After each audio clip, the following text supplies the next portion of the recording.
Ibu-ibu semuanya, terima kasih untuk kehadirannya hari ini. Kita sama-sama berkumpul di tempat yang dimuliakan oleh Allah. Salawat dan salam marilah kita limpahkan ke baginda, yakni Nabi besar Muhammad SAW. Di siang hari ini kita sama-sama akan mendengarkan paparan dari Ibu Sylvia, calon guru penggerak angkatan ke-11. Insya Allah Bu Sylvia akan berbagi sharing ilmu terkait menyebarkan pemahaman dan pemaparan budaya positif. Dan ibu-ibu semuanya, sebelum budaya positif, mungkin ada ibu guru yang sudah ikut di Bu Sylvia waktu pas saat kemarin di kelas A3, bahwasanya sebelum pembahasan ini ada modul-modul lainnya yang itu sangat bermanfaat bagi kita, terutama bapak pendidikan kita siapa Bu? Ki Hajar Dewantara. Bapak Ki Hajar Dewantara itu memiliki visi dan misi ya Bu ya, bahwa sesungguhnya belajar bagi anak usia dini itu apa Bu? Masih ingat? Belajarnya sambil apa Bu?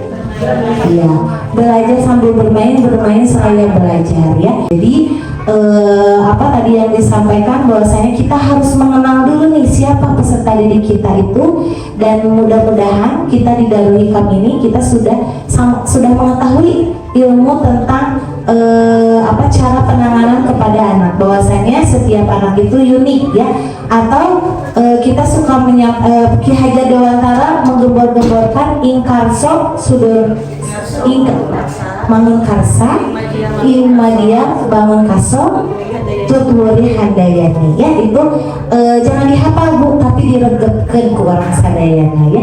Budaya positif ini mudah-mudahan walaupun sekarang kita sudah terapkan di Darul Hikam terkait budaya positif, tapi hari ini kita mendapatkan insight baru yang akan dipaparkan oleh Bu Sylvie terkait budaya positif dalam proses pembelajaran ya, atau di kurikulum Merdeka.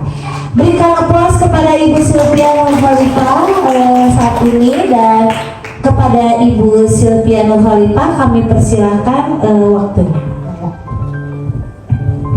Baik, terima kasih banyak Ibu Rina untuk kesempatannya gitu ya, dan juga Ibu guru hebat yang ada di TK 2 Darul Hikam, bahwasannya pada kesempatan siang ini memang ada sebuah amanah gitu ya, yang mana di aksi nyata modul 1.4 gitu ya, di pelaksanaan guru penggerak ini harus mensosialisasikan kepada ibu guru hebat semuanya. Nah, yang mana materi ini insya Allah akan sangat bermanfaat juga gitu ya, terutama ketika kita menghadapi siswa dengan kondisi siswa yang saat ini sangat beragam gitu. Nah, untuk judulnya yaitu menyebarkan pemahaman dan penerapan budaya positif.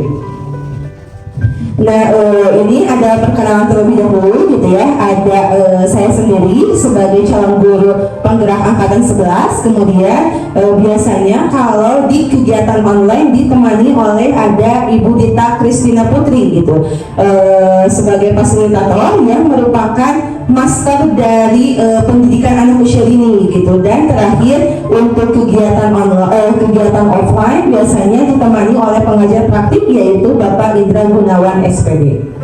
Nah, selanjutnya ibu-ibu hebat semuanya, di hari ini kita akan belajar bersama-sama gitu ya, atau lebih tepatnya sharing terkait beberapa hal yang akan disampaikan kepada ibu-ibu hebat semuanya. Yang pertama yaitu terkait dengan perubahan paradigma belajar, ada disiplin positif, kemudian nilai-nilai kebajikan, ada kebutuhan dasar manusia, motivasi perilaku, posisi kontrol guru, keyakinan kelas, dan juga segitiga restitusi. Nah, ini yang hari ini akan kita bahas bersama-sama gitu ya. Nah, yang pertama yaitu terkait dengan pembelajaran dengan paradigma baru gitu ya, atau biasanya di kondisi sekarang ini gitu ya, apalagi di pelaksanaan pembelajaran yang berhubungan dengan kurikulum Merdeka gitu ya. Betul tadi yang disampaikan oleh Ibu Rina, bahwasanya implementasi dari kurikulum Merdeka ini memang menitik beratkan pada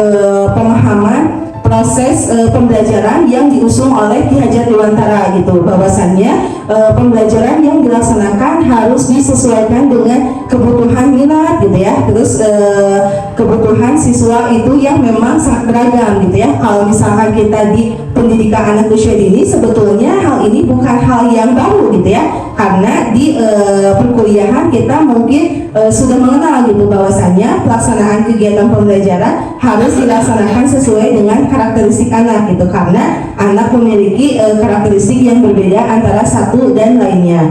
Nah, di pembelajaran paradigma baru gitu ya, bahwasanya proses kegiatan yang dilaksanakan, pembelajaran yang dilaksanakan ini memang harus dilaksanakan ini secara berdiferensiasi gitu ya, atau berbeda antara satu kelompok dan juga kelompok yang lain. Atau misalkan contohnya, oh ternyata di kelas ini kondisi siswanya itu sangat beragam gitu. Ada siswa yang memang sudah mahir, ada yang memang memerlukan optimalisasi lebih jauh gitu ya, atau misalkan yang memang siswanya ini memiliki pola perkembangannya yang berada di tengah-tengah gitu. Nah, ini di proses pembelajaran berdiferensiasi ini yang nantinya bisa diterapkan gitu, sehingga harapannya para peserta didik bisa belajar sesuai dengan kebutuhannya dan juga untuk mewujudkan profil pelajar Pancasila gitu ya.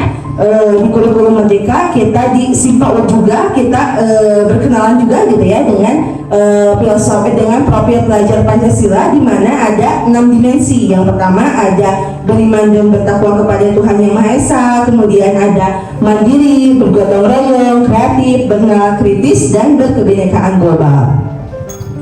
Nah, untuk selanjutnya gitu ya, ibu-ibu hebat semuanya. Nah, ternyata dalam proses pembelajaran yang ada di lapangan ini ternyata ada beberapa miskonsepsi gitu ya, atau kekeliruan tentang teori yang memang dilaksanakan di sekolah gitu. Bahwasannya mungkin di beberapa sekolah gitu ya, atau misalkan di lingkungan terdekat kita gitu ya. Nah, contohnya itu di sini ada guru itu lebih banyak mengontrol murid gitu. Menurut ibu-ibu semuanya, apakah betul skala seperti itu?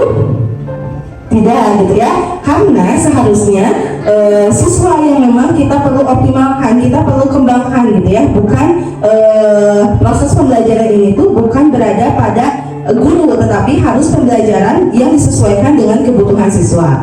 Nah, kemudian selanjutnya miskonsepsi yang kedua yaitu banyak ilusinya bahwa orang dewasa berhak memaksa gitu ya. Misalkan contohnya, oh siswa itu nggak mau, ternyata orang dewasa teh, ayo cepetan kamu tuh gitu kan. Ini yang memang keliru juga gitu ya, yang memang tidak boleh dilakukan. Nah, selanjutnya ilusi bahwa semua penguatan positif efektif dan bermanfaat gitu. Nah, ternyata ketika kita memberikan penguatan positif, ternyata tidak semua memberikan manfaat juga kepada siswa, karena bisa jadi ketika kita terlalu memberikan pengaruh positif juga, nantinya akhirnya oh karena misalkan satu siswa ini sering dimotivasi gitu ya oleh kita, akhirnya jadi seperti apa ibu-ibu hebat semuanya? Akhirnya menjadi siswa yang bisa menjadi sombong gitu ya, atau misalkan melakukan sesuatu itu karena memang adanya motivasi yang diberikan oleh orang lain atau penghargaan. Nah, selanjutnya yang terakhir yaitu ilusi bahwa kritik dan membuat rasa bersalah mampu menguatkan karakter gitu ya. Contohnya misalkan, ternyata kamu itu pakai seragamnya itu nggak betul. Akhirnya karena gurunya memarahi, akhirnya siswa tersebut itu merasa bersalah gitu ya, atau bahkan mungkin besoknya dia tidak mau sekolah gitu. Nah, ini beberapa miskonsepsi yang memang sering terjadi di lapangan gitu.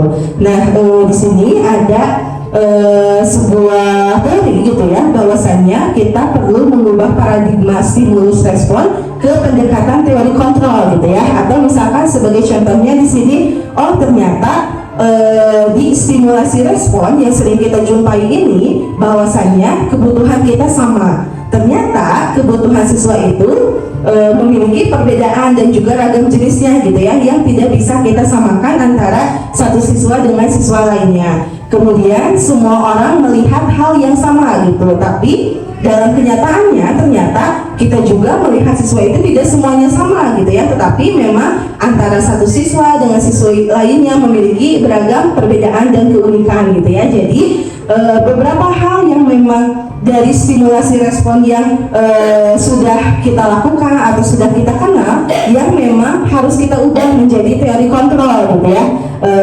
Contohnya di sini ada sebagai seorang guru, misalkan saya bisa mengontrol orang lain, padahal seharusnya sebagai seorang guru ini kita tidak bisa juga mengontrol orang lain gitu ya, karena guru ini hanya memang bersifat sebagai fasilitator gitu ya. Nah ini yang memang perlu kita resapi bersama-sama gitu ya, terkait dengan hal apa yang sebelumnya sudah kita lakukan dengan hal apa yang seharusnya kita lakukan. Nah selanjutnya di sini ada pembahasan terkait dengan disiplin positif gitu ya. Nah disiplin positif ini merupakan sebuah cara penerapan disiplin yang bertujuan untuk menumbuhkan kesadaran sehingga nantinya harapannya siswa ini dapat memahami apa yang dia sudah lakukan gitu ya, bukan berdasar pada adanya reward atau adanya punishment gitu. Nah ini harapannya dengan kita menerapkan disiplin positif terutama di kelas gitu ya,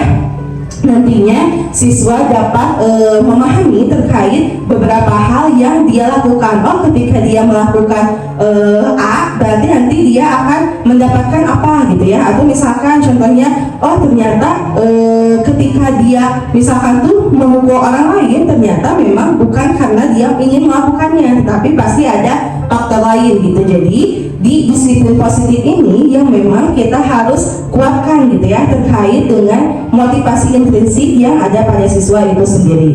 Nah sebagai seorang pendidik kita perlu menciptakan proses pembelajaran yang memang berperilaku mengacu kepada nilai-nilai kebajikan universal gitu ya, atau nilai-nilai kebajikan yang memang sudah kita sepakati di sekolah gitu. Nah selanjutnya ibu-ibu hebat semuanya, di sini ada beberapa contoh nilai-nilai kebajikan gitu ya. Nah yang pertama ada profil pelajar Pancasila. Mungkin ini sudah ibu guru hebat pahami gitu ya, terkait dengan dimensi-dimensi apa saja yang memang nilai kebajikannya dikembangkan gitu. Ada beriman dan bertakwa kepada Tuhan Yang Maha Esa, berkebinekaan global, mandiri gitu ya, dan lain sebagainya. Terus contohnya di sini ada nilai kebajikan yang ada di primary values gitu ya, program, yaitu yang berhubungan dengan nilai toleransi, rasa hormat, kemudian mandiri, saling menghargai, dan masih banyak hal lainnya. Dan contoh nilai kebajikan yang dikembangkan itu di keterampilan hidup gitu, bagaimana nantinya kita sebagai seorang pendidik atau siswa dapat dipercaya menjadi pendengar yang aktif gitu. Ini yang menjadi nilai kebajikan. Nah sebetulnya di sekolah kita juga sudah ada gitu ya nilai kebajikan yang memang sudah kita sepakati bersama, atau yang ada di aturan-aturan kelas, di aturan-aturan di kelas kita gitu ya, yang berhubungan dengan Islamic Montessori. Nah ini menjadi nilai kebajikan yang memang sudah kita sepakati di sekolah kita gitu. Nah selanjutnya di sini ibu-ibu hebat semuanya, bahwasannya setiap manusia ini memiliki kebutuhan dasar, betul? Ada kebutuhan manusia, ada apa saja? Ada yang tahu? Ada sandang, ada pangan, betul ya, yang berhubungan dengan kehidupan. Terus ada apa lagi? Ada kasih sayang misalkan gitu ya. Contohnya misalkan tuh, oh ternyata karena siswa di sekolah kita ini rasa kasih sayangnya kurang dari lingkungan rumahnya, sehingga di sekolah itu mencari perhatian misalkan. Nah ini apa namanya itu kebutuhan dasar manusia yang memang perlu kita pahami gitu ya, supaya nantinya ketika kita memahami kebutuhan dasar ini, ketika kita menghadapi salah seorang siswa gitu ya, atau misalkan menghadapi beragam siswa, kita dapat mengetahui hal apa yang nantinya kita bisa lakukan gitu ya. Nah contohnya di sini ada 5 kebutuhan dasar manusia gitu. Yang pertama ada bertahan hidup, betul?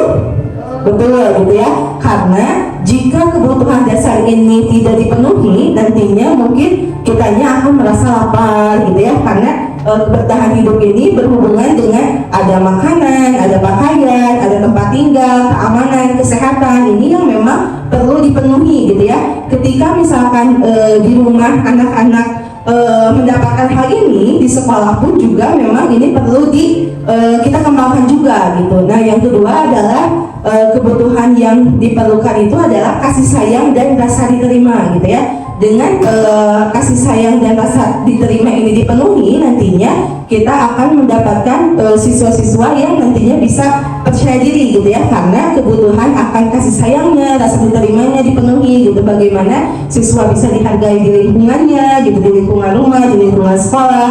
Untuk selanjutnya yaitu kebutuhan akan penguasaan gitu ya, bukan hanya siswa gitu ya, kadang kita juga sebagai seorang guru ingin diakui betul. Oh, saya ini guru kelompok A1 misalkan, oh guru kelompok A2 gitu ya.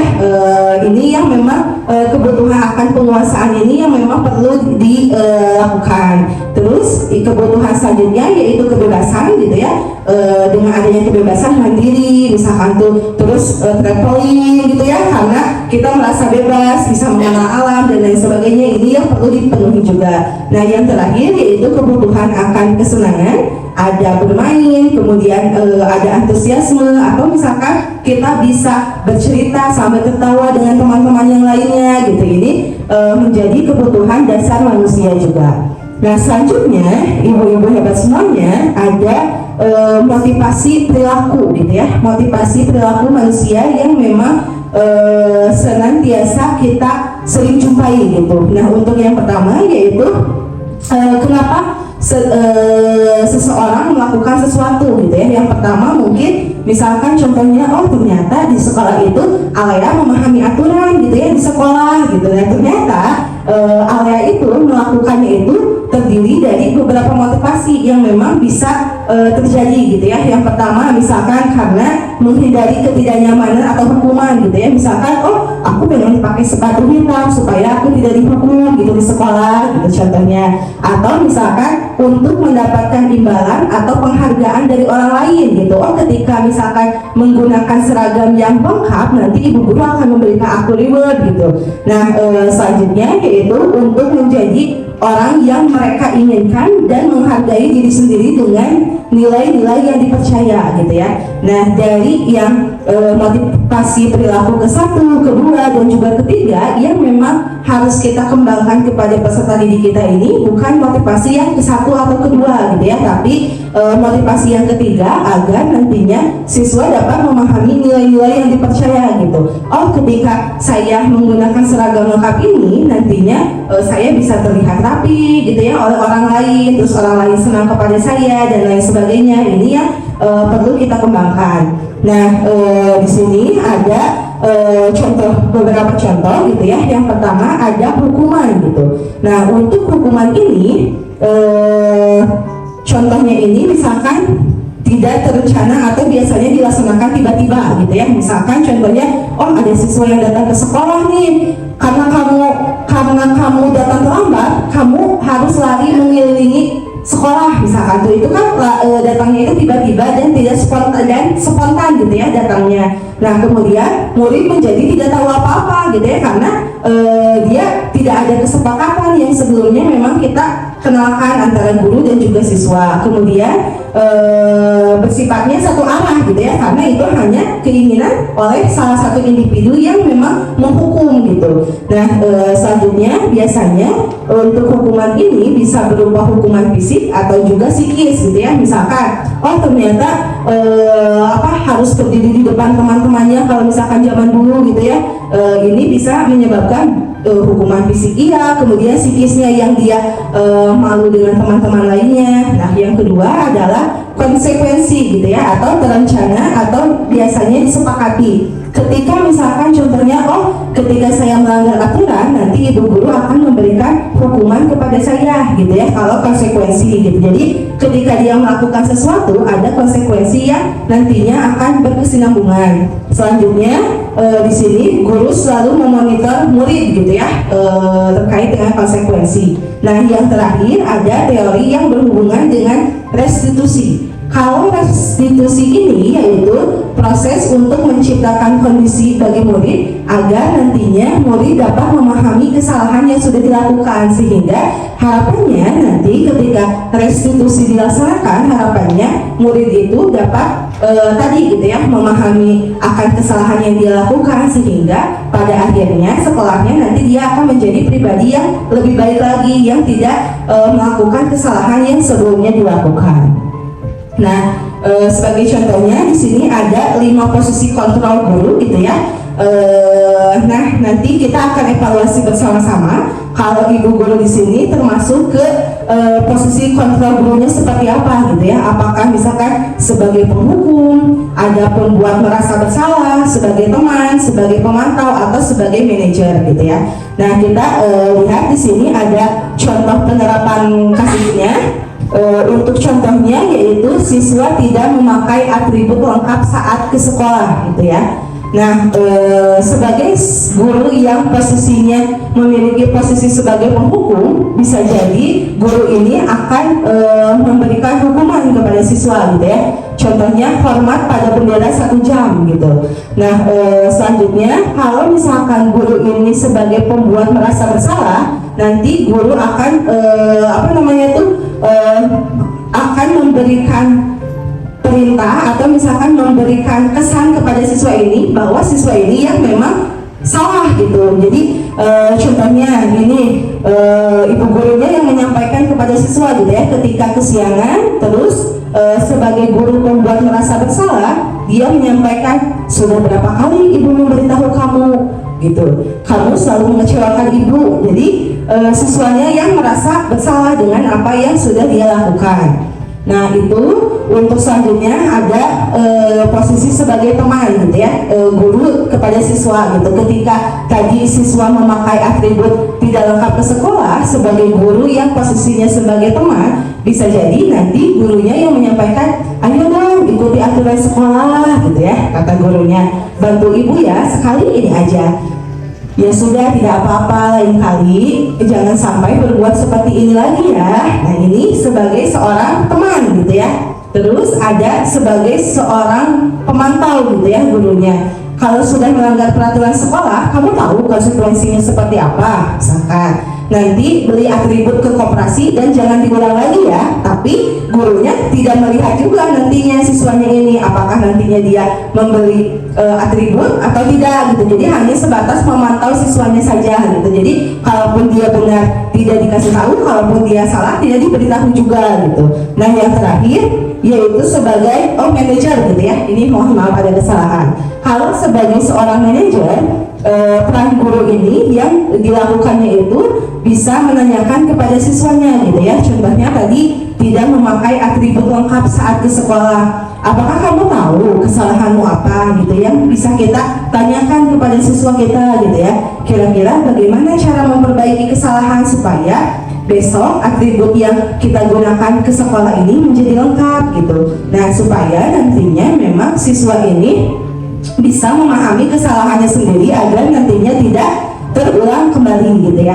Nah, menurut ibu-ibu semuanya, kira-kira yang terbaik ini yang apa gitu? Apakah sebagai penghukum, pembuat merasa bersalah, sebagai teman, sebagai pemantau, atau sebagai manajer? Nah, betul. Sebagai seorang manajer gitu ya, agar nantinya siswa dapat memahami kesalahan yang sudah dia lakukan. Next. Nah, ini ada contoh. Kira-kira apakah ada yang bisa menjawab? Ini saya kecewa sekali dengan kamu. Kira-kira posisinya sebagai apa? Nah, betul, ada sebagai pembuat merasa bersalah gitu ya, karena seorang gurunya menekankan bahwasanya dia kecewa dengan perilaku yang sudah dilakukan siswanya. Selanjutnya, kamu tidak pernah mendapat nilai jika tidak mengerjakan tugas.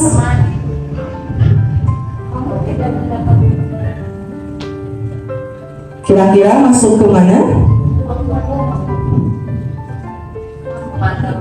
Pemantau, betul, karena terlihat gitu ya, dipantau gitu. Selanjutnya, karena datang ke sana, kamu harus lari keliling sekolah.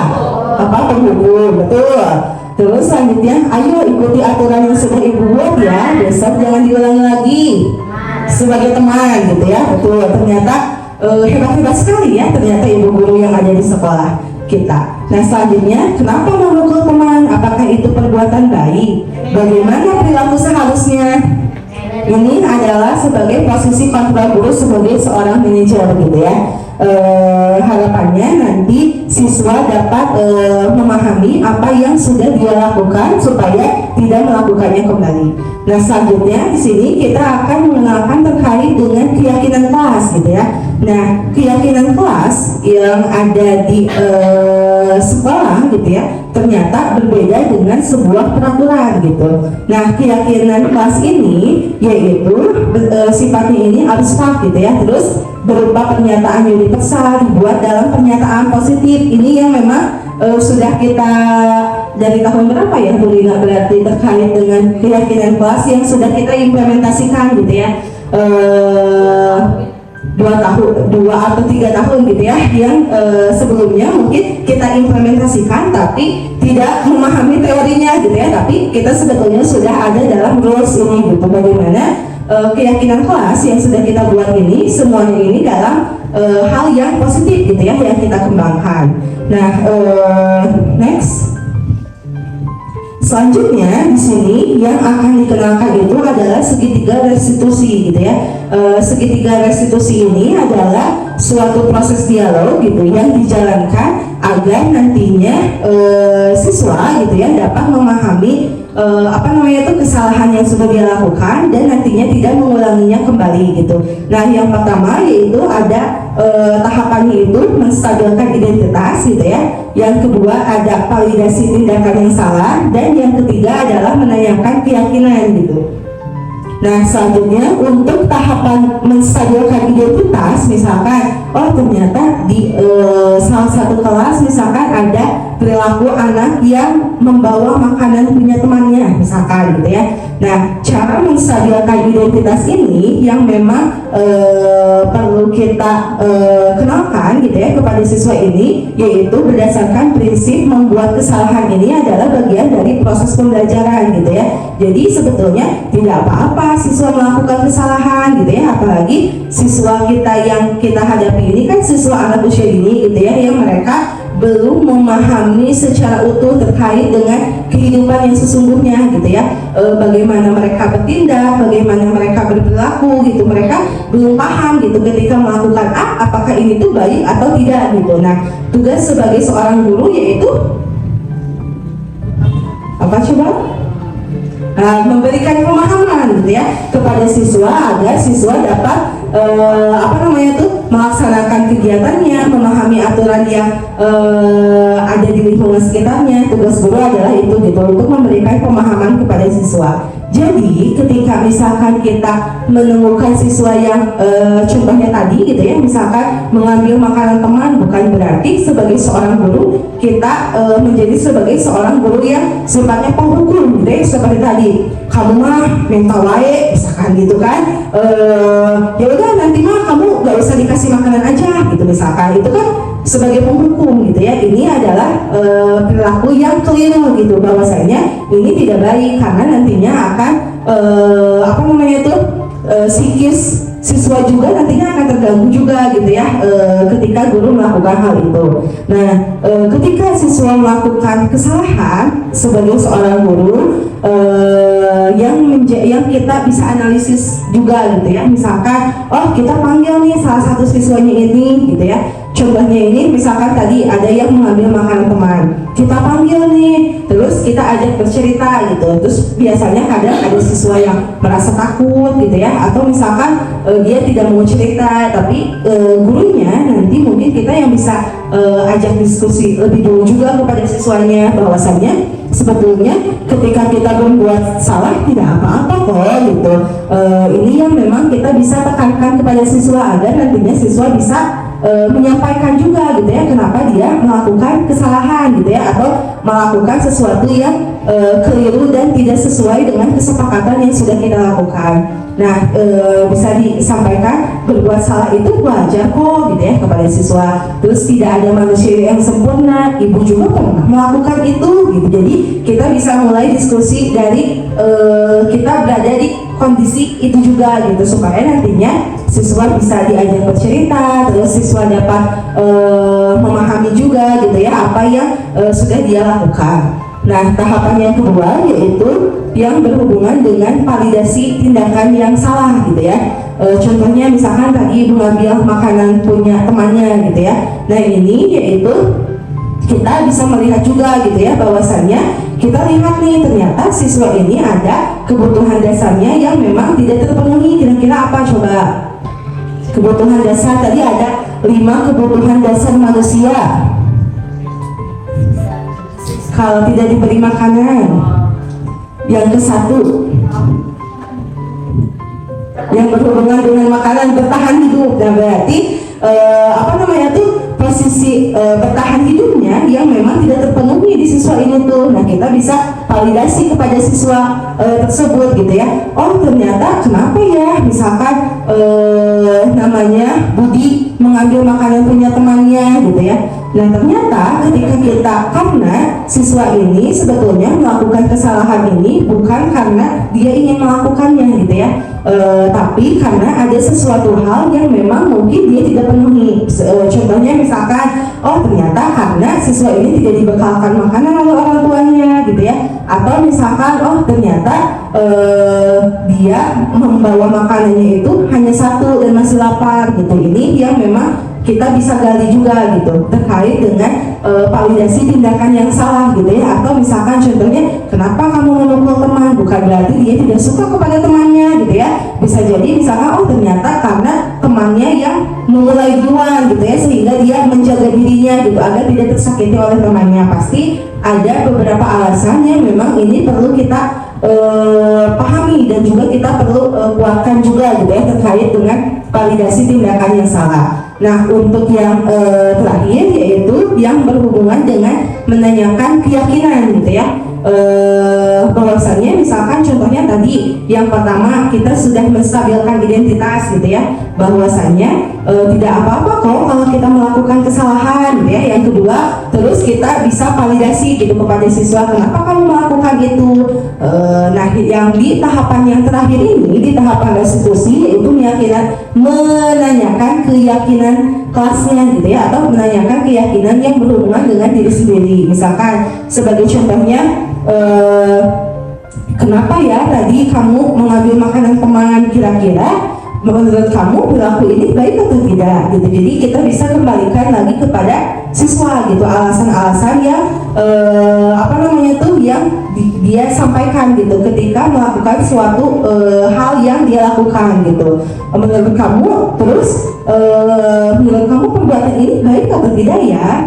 Kalau misalkan di sekolah seharusnya seperti apa ya? Nah, ini yang memang kita tanyakan lagi kepada siswa gitu, sehingga nantinya siswa dapat memahami apa yang sudah dia lakukan dari kesimpulan atas dirinya sendiri gitu ya. Oh ternyata tadi karena saya tidak dibekali oleh ibu saya ke sekolahnya sehingga masih merasa lapar. Terus gurunya menanyakan lagi nih, oh kira-kira perilaku ini ketika mengambil makanan teman baik tidak ya?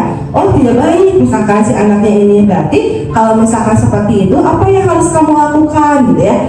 Kita kembalikan lagi kepada siswa. Misalkan kata siswanya itu, oh saya berarti nanti besok saya harus membawa bekal makanan supaya saya tidak mengambil makanan punya orang lain gitu ya. Atau misalkan oh ketika saya mau mengambil makanan orang lain, saya harus meminta izin terlebih dahulu gitu. Nah, ini juga ada di teori psikologis juga ya Bu Asri ya, terkait dengan hal itu gitu, supaya nantinya siswa bisa menjadi pribadi yang lebih baik lagi dari sebelumnya gitu ya. Sama yang terakhir satu lagi adalah salah satu contoh yang bisa dilaksanakan untuk proses validasi di sekolah gitu ya kepada siswa. Assalamualaikum Pati. Assalamualaikum Bu Guru. Oke, Pati, Bu Silvi mau tanya terlebih dahulu nih, bagaimana perasaan Pati sekarang? Baik. Baik? Senang tidak bersekolahnya hari ini? Senang. Tapi di hari ini Bu Silvi dapat informasi nih dari Bu Mega. Katanya hari ini saat di kelas Pati ngobrol terus sama teman-teman yang lain. Ini Raihan menurut dulu Nah, kenapa coba? karena Betul nggak hari ini Pati ngobrol sama teman-teman yang lain? Betul. Kenapa Pati bisa ngobrol bersama teman-teman yang lain? Raihan ini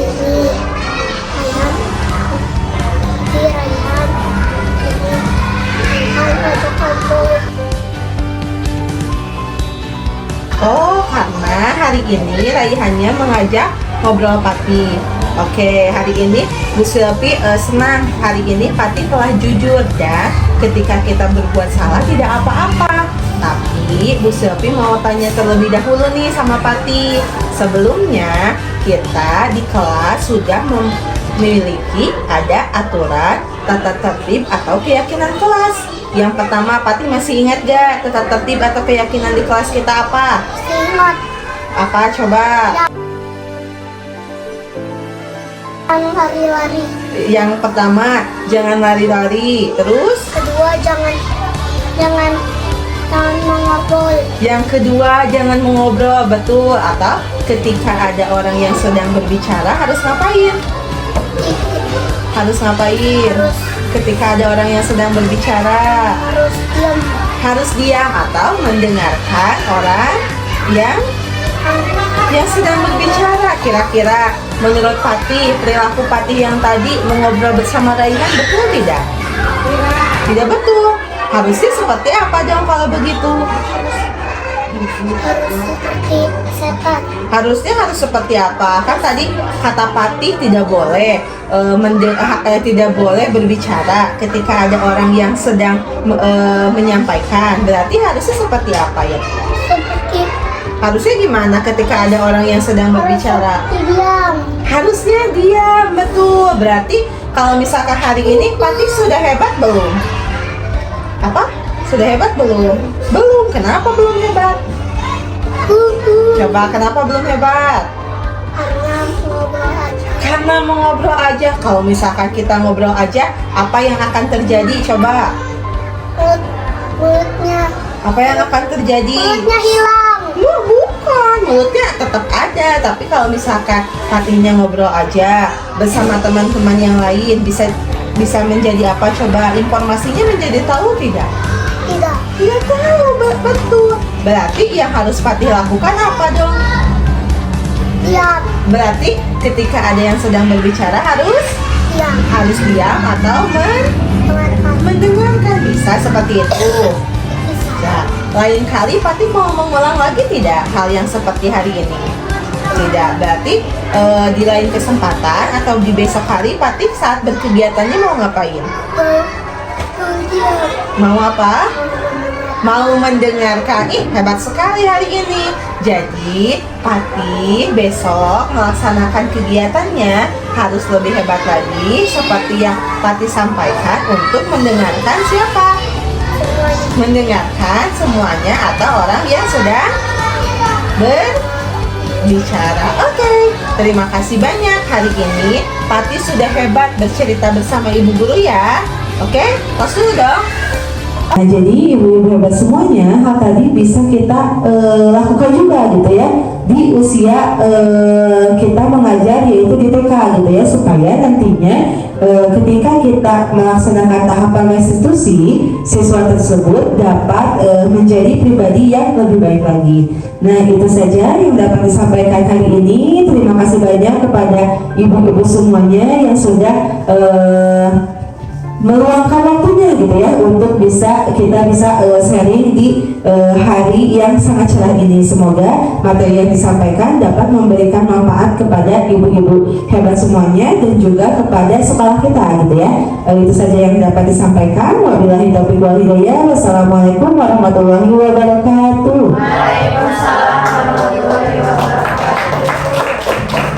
Baik, kita sekali lagi berikan aplaus yang luar biasa ya lagi. Terkait hari ini kita sudah belajar tentang budaya positif dimulai dari 5 posisi ya. Kontrol, 5 kontrol, kemudian restitusi segitiga ya, luar biasa. Mudah-mudahan dapat diimplementasikan. Ini dibuka sesi pertanyaan. Oke, barangkali ada yang mau bertanya?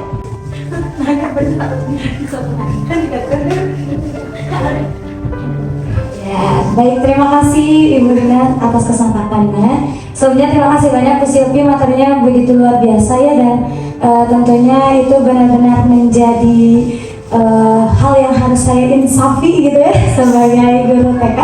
Mungkin ada yang ingin ditanyakan nih Bu Silvi kaitan dengan restitusi ya tadi. Yang mau ditanyakan itu adalah, kan kita itu dari segi waktu ya Bu Silvi sempit gitu ya. Nah, bagaimana kalau misalkan di hari itu ada beberapa kejadian juga dari anak gitu, apakah kita boleh nih mengajak anak mengobrol itu di saat itu juga, atau misalkan harus ada pemanggilan nanti ketika selesai pembelajaran gitu ya. Nah, baiknya seperti apa gitu Ibu untuk kasus seperti itu? Terima kasih. Terima kasih kepada Ibu Nanda. Baik, ini pulangnya nggak apa-apa, nggak lengkap kan? Soalnya ada yang ke dokter boleh. Silakan yang mau ke dokter dulu, Ibu-ibu. Oke, nanti dilanjut ya. Ada lagi? Sebetulnya untuk segitiga restitusi ini sebetulnya untuk waktunya sendiri ini tidak sebetulnya lebih bersifatnya itu fleksibel gitu ya. Jadi menyesuaikan dengan waktu yang ada di kelasnya ibu-ibu masing-masing gitu ya. Misalkan ternyata ketika kita mau melakukan pemanggilan kepada siswanya, karena sifatnya ini kan lebih ke penanganannya ini personal gitu ya. Sebagai contohnya misalkan seperti Bu Kirgin sering nih melakukannya gitu ya bersama salah satu siswa gitu ya di kelas. Jadi sebetulnya hal ini untuk penyesuaian waktunya bisa disesuaikan dengan kondisi kelasnya masing-masing gitu ya. Misalkan ternyata nanti nih mau akan dilaksanakan pemanggilannya saat di jam istirahat gitu misalkan, atau misalkan karena ini dirasanya sudah urgent sekali gitu ya, karena khawatir misalkan mengganggu teman yang lain gitu ya, atau misalkan berdampak buruk bagi teman yang lain, ini bisa langsung dilakukan gitu ya. Nah, ini sebetulnya dilakukan dengan penyesuaian kondisi kelasnya masing-masing gitu. Jadi tidak harus selalu saat kejadian langsung dikomunikasikan gitu ya, karena bisa jadi misalkan si anaknya ini masih kesel gitu, ketika anak ini berbicara mungkin nantinya kita tidak bisa mendapatkan intisari pembahasannya ini seperti apa gitu ya. Kadang kita juga ketika kita misalkan kesel kan gak mau ya cerita sama yang lain gitu. Nah, anak juga sama gitu, jadi bisa disesuaikan dengan kondisi kelasnya masing-masing. Bisa di waktu yang senggang gitu ya, misalkan menjelang siang atau misalkan pulang sekolah atau saat kejadian gitu. Jadi disesuaikan dengan kondisi kelasnya masing-masing. Terima kasih Bu Nanda untuk pertanyaannya. Terima kasih ya, alhamdulillah Ibu-ibu tadi sudah disampaikan ya Bu Nanda pertanyaannya yang mewakili ibu-ibu semuanya. Baik Ibu-ibu, terima kasih banyak untuk hari ini. Ibu-ibu boleh persiapan pulang ya. Intinya kita sama-sama belajar bersama ya. Semoga apa yang sudah didapat hari ini bisa menambah kebaikan untuk kita ya. Terima kasih banyak. Wassalamualaikum warahmatullahi wabarakatuh. Waalaikumsalam warahmatullahi wabarakatuh.